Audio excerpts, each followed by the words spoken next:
Fellas, Christmas came early with this card, man. Christmas came early, and my predictions for this card were insane. I'm pretty sure I only got one incorrect, and that was the Sean Brady versus Gastelum fight.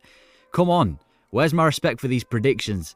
But no, this card was absolutely insane. From the prelims, there was 2 slam KOs in a row. The prelims were absolutely stacked with finishes. I'm pretty sure the only fight that didn't go to a finish was the first female fight. No surprise there. Main card was great as well. Yeah, this card, I'm going to go out and say, this is the greatest fight night card we've had this year. Stacked on paper. It performed really well. We got so much to talk about in this card. So we're going to go from the first fight, which is Figueiredo versus Silva. I'm surprised that Clay still got it, man. He looked all right. He looked all right for the guy who was fighting. Obviously, he shouldn't be fighting these top contenders anymore. Let's do Clay on UFC 300. I don't care who he's against. He's still got good pressure. I actually thought Clay was going to get another slam KO in there. I did predict Silva to win by decision, and that's exactly what he did. But it was a banger of a fight, mixed perfectly with striking and grappling. Really interesting to watch. I still don't know how Clay is still doing it. He's one of the strangest fighters in the UFC, but some of the best walkouts as well. But it was a close fight. Could have gone either. Nah, he couldn't have gone it. It was definitely a Silva win, but it was still a close fight. But yeah, fair play to Clay. Still got it in there. I want to see him at UFC 300. Imagine we see Clay and Jim Miller on UFC 300. We just see a bunch of these legends on the card. That would be great. And to be fair, I don't think it's not. I still think he could get a chance of fighting on 300. Yes, he did lose, but he didn't take an insane amount of damage. UFC 300 in March, April. Clay's got a lot of time to heal up. Let's get him on UFC 300. Good win for Silva, even though I was expecting him to finish him in that first, the first or second round where he had him wobbled. I think it was the first. So I was expecting Silva to finish him, but I guess maybe he's just not good enough for the. Maybe he's just not good enough. Pretty simple. But Clay versus Silva, decent fight. Next fight, we had Sean Brady versus Gastelum. Now, this wasn't the most interesting fight, but one thing I will say, that was pure domination from Sean Brady. Pure domination, you know. That just shows how good, listen, you're not going to like this, but that just shows how good Belal Muhammad is. Sean Brady, I wouldn't mind seeing him against a guy like Gilbert Burns anymore. I honestly wouldn't. Him versus Gilbert Burns would be a grappling sensation. He's an amazing grappler, Sean Brady. Dominant, scary submissions as well as an absolute submission artist. Once again, there's so many grapplers in the welterweight division as well. I'm not going to go through all of them, but there's so many grapplers. And now that we have the comeback of Sean Brady after getting finished by Belal Muhammad last November, was it? I think UFC 280. He's a dominant grappler.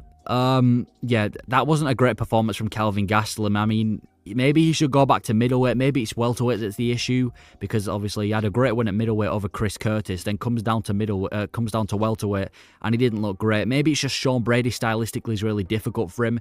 Wasn't the most interesting fight, but fair play to Sean Brady. I think we do him versus Gilbert Burns. Stick it on a pay-per-view. Maybe if the UFC feeling really generous, we do a fight night main event, because Gilbert Burns, I'm pretty sure he's past the fight night stage now. But Sean Brady, fair play. Good win. I did pick Gastelum to win. I thought he'd have enough to be able to keep it on the feet and outbox Brady, especially the fact that Brady has been pretty inactive, but I was wrong.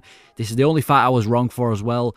Good win for Sean Brady. Let's see him versus Burns. In terms of Gastelum, I think he should be stored and used for banger fights only. I don't want to see Gastelum being put against these new up-and-coming kind of not extremely interesting. I want to see Gastelum in these absolute wars like he was with Adesanya, Chris Curtis. I think Gastelum should be one of these fighters like Michael Chandler, who should just be stored and picked out whenever we want to have a fun fight, because he's a fun fighter, is Gastelum. And I'm not trying to throw shade at Sean Brady, but Gastelum, he's not going to win a belt. He's not going to come close to winning a belt. In fact, let's just see him have some scraps.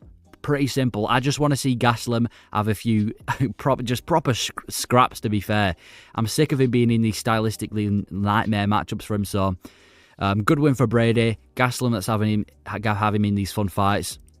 Next fight, Rob Font versus Figueiredo. I predicted Figueiredo to win, and he did. Yeah, Figueiredo, welcome to bantamweight. That was a great debut at bantamweight for Figueiredo there. I want to see him. But right, I want to see him versus Petr Yan. Makes a lot of sense right now. But again, if you're a Yan fan, you probably don't want to see him against Figgy, because he hasn't looked great against grapplers. He's just been beaten by Aljo due to grappling. Then he was beaten by Sean O'Malley in a really close decision. And then he was beaten by Marab in one of the most dominant grappling performances that he's ever had offensively against him.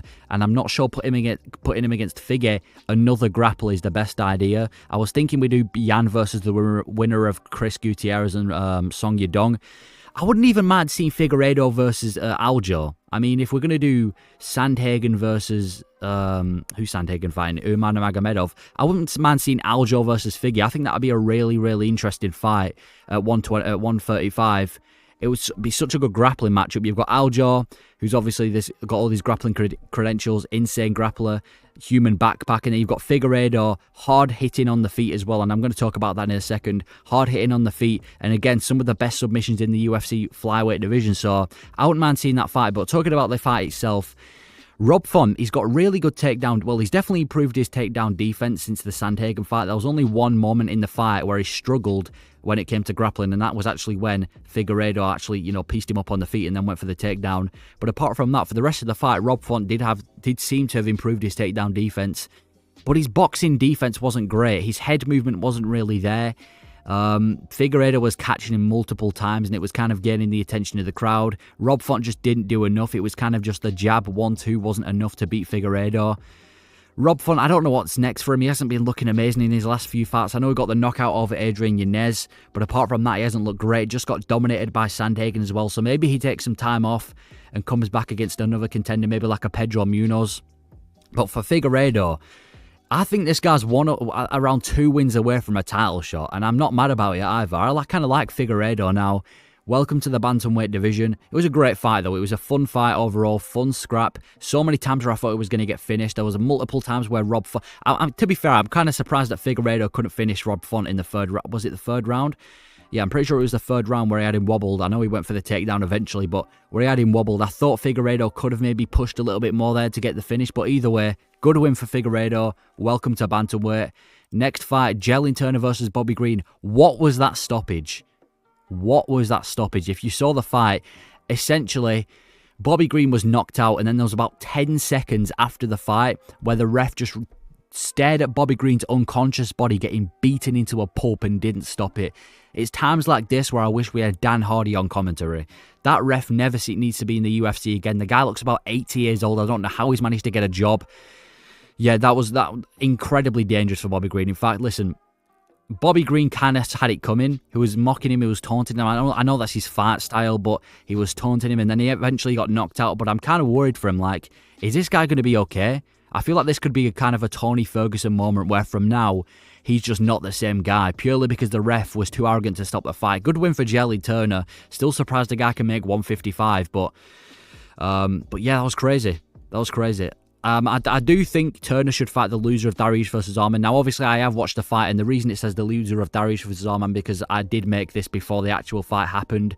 I made this as the fight's gone on. So, obviously, Dariush lost the fight. I wouldn't mind seeing Jalen Turner versus Dariush in a while. Good win for Jalen Turner, though. But Bobby Green, I just don't know when he's going to come back. He was taunting Jalen Turner the whole fight, got slept. But Jalen Turner, he's dangerous. I'm just going to say he's a very dangerous fighter in the lightweight division. If he goes against a guy like Beniel Dariush, I'm going to talk about him in the main event next, but he didn't look great in his past few. He's been KO'd twice in a row in the first round, and the guy that's as quick and as powerful as Jalen Turner, that's a scary fight for Beniel Dariush. Stoppage again. I'm just going to keep talking about the stoppage. I hope Bobby Green's all right because that stoppage was mental, but it was a great knockout overall for Jalen Turner. Still surprised he can make a 155. Let's see him versus Dariush. Talking to Dariush, he needs a bit of a layoff before he comes back against Jalen Turner, but what a knockout by Arman Tsarukyan. Dariush was actually looking all right. For the first couple of seconds in that fight, Dariush was actually looking all right against Arman Tsarukyan, but what a knockout. What a knockout with a knee by Arman Tsarukyan. Caught me by surprise there. I still can't believe that happened. Arman Tsarukyan, he's one fight away from a title fight, and the reason I say that is because there's too many people in line for the title at lightweight. We've got Charles Oliveira facing him for the belt. We've got Justin Gaethje, who's the BMF, who technically needs to be fighting for the belt next. I just don't think Arman Tsarukyan can afford to wait this long. So I think in the meantime, we give him a contender like Gamrot maybe, let him get his rematch against Gamrot. Either way, I don't care who he fights. He's one fight away from a title fight. He could even get away as being like a backup for a title fight. So let's say Oliveira pulls out again. Maybe we can do Arman Tsarukyan versus Islam. Great win for Dariush, Arman Tsarukyan. Who was the guy in my comments that said this is going to be the curse, the Hopera MMA curse? Yeah, nice one, mate. Arman Tsarukyan for the win. I predicted him to win. I said he's going to completely outclass him. I didn't expect it to be that quick, but good win for Arman Tsarukyan. He's incredibly dangerous. He can grapple, he can strike, he can do it all. if there's anyone in the UFC lightweight division that I see overtaking and beating Islam, it's Arman Tsarukyan. He's a threat to the belt. Beniel Dariush, like I said, let's take some time off, mate. You've been knocked out twice in a row by Oliveira and now by Arman Tsarukyan. Take some time off, come back. I wouldn't mind seeing him against Jalen Turner. Maybe even someone like Figueiredo when he comes back, because I'm not sure when Beniel Dariush is going to be back. But take some time off, not too much time off, because I know he's getting old. I mean, look at him. The guy looks about 70 years old. If he was wearing a t-shirt, I'd think he's in a retirement home. But good win by Arman Tsarukyan. What a card, though. Can we just talk about the rest of the card, the prelims as well? This might have been the greatest fight night of all time. I need to go to bed, bro. It's 4 a.m. nearly. I need to get some sleep, but let me know your thoughts on the card. Let me know your thoughts on who Arman and Jalen Turner should fight next. And let me know your thoughts on every single one of the main card fights. But overall, insane card. And thank you for watching.